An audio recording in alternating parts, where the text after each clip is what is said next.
The Butterscotch Bandit.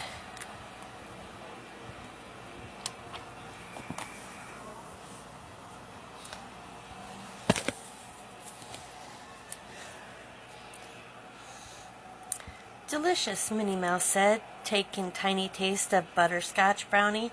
She had just baked a whole batch of the tastiest treats for Daisy Duck's party. The gang will gobble these up, she said to herself, as she wrapped the brownies in foil and tucked the package into a pretty pink shopping bag.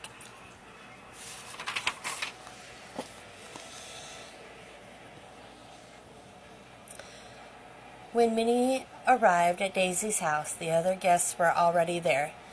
Daisy was taking a platter of food out of the refrigerator while Donald Duck looked on hungrily.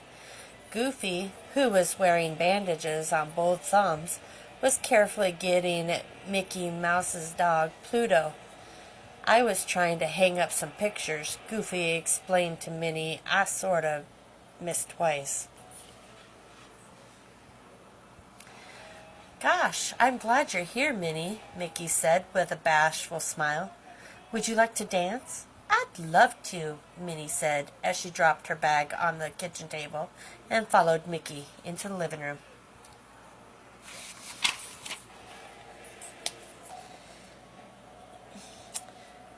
Minnie still dancing with Mickey a half an hour later when she remembered the treats that she had brought. The butterscotch brownies, she exclaimed. I brought some for the party. I just forgot to unpack them. Well, what are you waiting for? Asked Goofy, smacking his lips hungrily. Let's eat.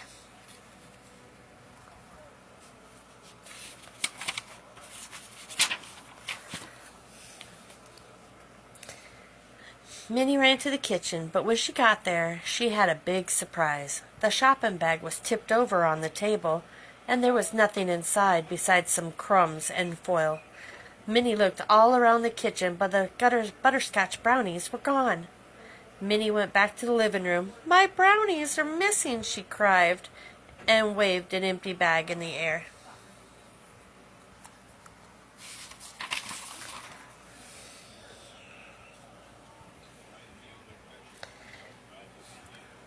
I haven't seen them, said Daisy, Donald, and Mickey, one after the other, as they shook their heads. Goofy shrugged. I wish I had, he said sadly, but I haven't. Well, someone must have taken them, said Minnie. They were in this bag when I got here. One of you must have sneaked out of the kitchen and gobbled down every last bite.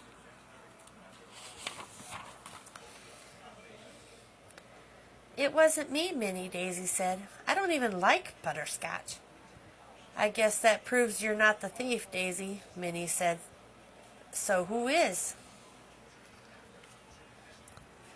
It wasn't me, Mickey said quickly.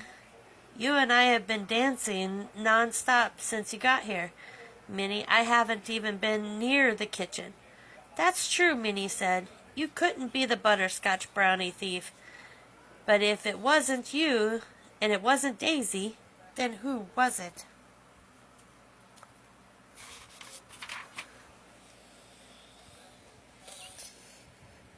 Goofy gulped nervously. I sneaked into the kitchen once when no one was looking, he admitted. I even ate a few things, but I didn't touch that bag. Minnie looked at him thoughtfully. Goofy liked to eat, but did that mean he was guilty? Then she realized something. You couldn't have done it, Goofy, she said. How could you unwrap the foil package with both of your thumbs bandaged? Goofy held up his thumbs, looking relieved. Gosh, I couldn't, he agreed.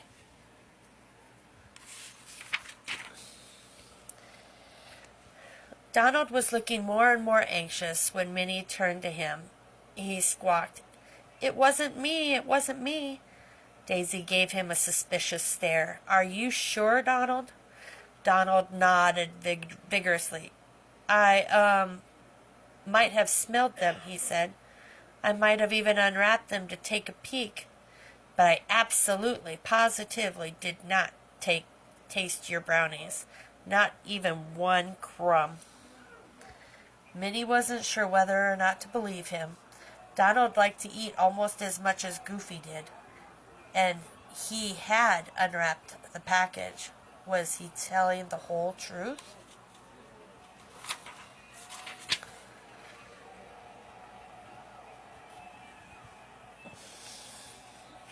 Minnie decided to trust Donald. After all, she didn't have any proof that he was the thief. Come on, she said. Let's go comb the kitchen for clues. The 5 friends went out to the kitchen and started their search. Daisy kept peeking nervously at the front door. If the thief wasn't any of us, she whispered to Minnie. Does that mean a stranger sneaked in and snatched your snacks? That would be scary.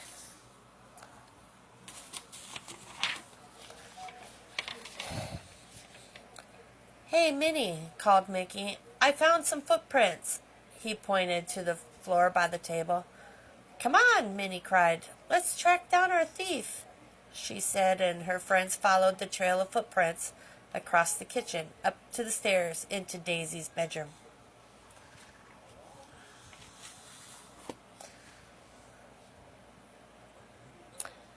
There sat a guilty-looking dog with butterscotch crumbs all over his mouth. Oh, Pluto, scolded Mickey. Pluto let out a groan and gave his owner a woeful look.